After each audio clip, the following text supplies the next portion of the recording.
បញ្ហាប្រៀបបានត្រីវិស័យស័ក្តិសិទ្ធិប្រពៃណា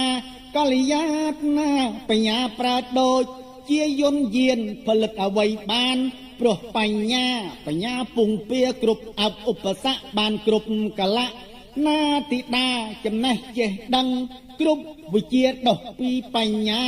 យើងទាំងអស់នេះហើយហៅអបព្រមបញ្ញាជាកញ្ចក់ភ្លឺថ្លាសម្រាប់ឆ្លោះមិនស្ដាប់បានទេណា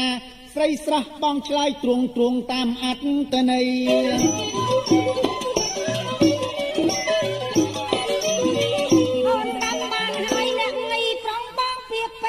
សងមានដំអឡៃអូ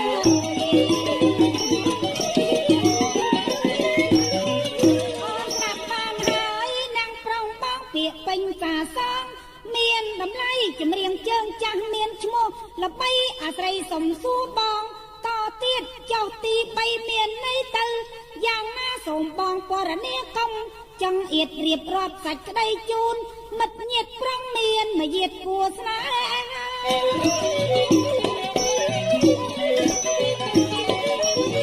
ឆ្លើយប្រាប់មកណាអ្នកប្រុងអីបងអើយនួនល្អងចិត្តចង់ទៀងសោតាឆ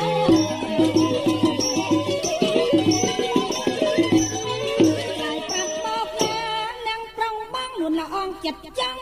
ទៀងសោតាចង់ដឹងអត្តន័យនឹងខ្លឹមសារប្រុងមានបញ្ញាឆ្លើយសំមើដៃ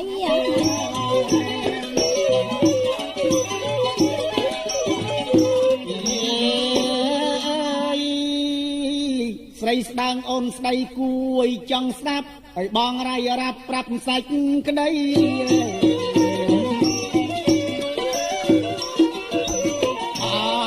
ស្រីស្ដាងអូនស្ដីគួយបងស្ដាប់ឲ្យបងរាយរាប់ប្រាប់សាច់ក្ដីបញ្យលបំភ្លឺនៅអត្តន័យអូនស្រីនាងស្ដាប់បងឲ្យតន់ណា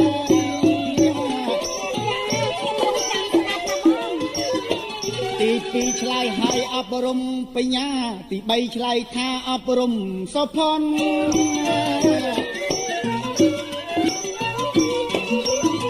ទី2ឆ្លើយឲ្យអប់រំបញ្ញាទី3ឆ្លើយថាអប់រំសុផាន់អប់រំលំអណា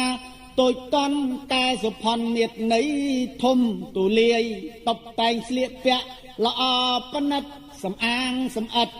នៅរូបកាយនេះជាសុផាន់ស្រស់ឆើតឆាយពាក្យពេចបរិយាយតាមន័យចំ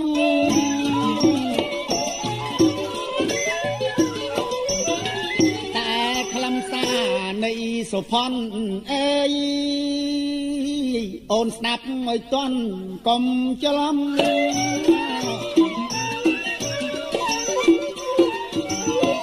តែខ្លឹមសារនៃសុផាន់អូនស្ដាប់ឲ្យតន់កុំច្រឡំរៀបចំទុកដាក់បានស័ក្តិសមការងារប្រឹងខំល្អត្រចះសម្ភារៈប្រើប្រាស់ទាំងប៉ុន្មានរបស់ដែលមាននៅក្នុងផ្ទះសន្សំសំចៃកុំខ្ជិលខ្ជះចេញចូលបដូរផ្លាំងឲ្យប្រពៃអើយ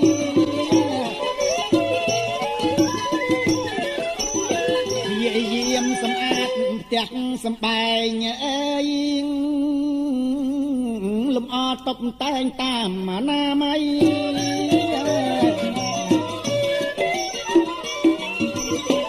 យាមសម្អាតទាំងសម្បែងលំអតុបតែងតាមអនាម័យក៏រឿងក្រៅហូបចុកប្រចាំអីថ្ងៃ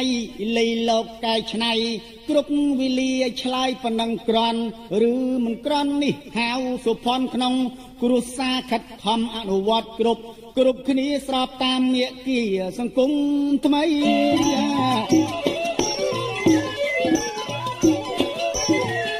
សុផាន់មួយទៀតផ្នែកសិលធម៌ប្រសើរបវរណាអូនស្រី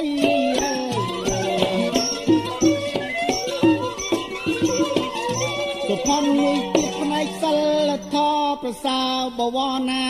អូនស្រីពាក្យពេចសាសងអ្នកដតីចេះលោកចេះលៃក្នុងភាពតររីឯសម្បត្តិសមូហភាពស្មារតីប្រុងប្រៀបគ្រប់កាលៈថែទាំរសាដោយស្មោះស្ម័គ្រជំនឿជឿជាក់អ្នកដឹកនាំយើងបើមានខូចខាត